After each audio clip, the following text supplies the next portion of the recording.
Understanding midterm exams in English.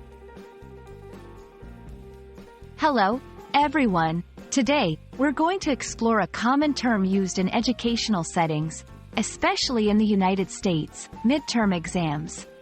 Whether you're a student, teacher, or just curious about educational phrases in English, this video will clarify what midterms are and why they're important. So, let's dive in.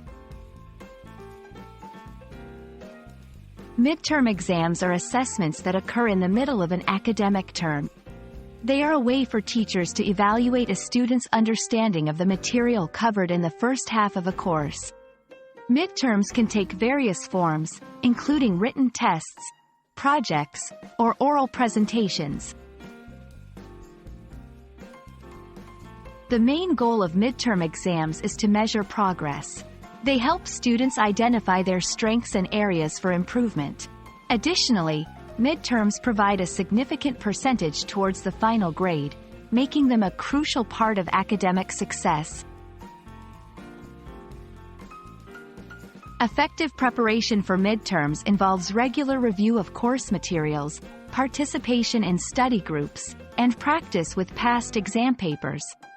Remember, it's not just about memorizing facts but understanding concepts and being able to apply them. Once midterm exams are over, it's important to review feedback. This can guide your study approach for the rest of the term and improve performance in future assessments, including final exams. We hope this video has helped clarify what midterm exams are and their role in your academic journey. Keep studying, stay organized, and don't hesitate to seek help if you need it. Good luck with your midterms, and see you in the next video.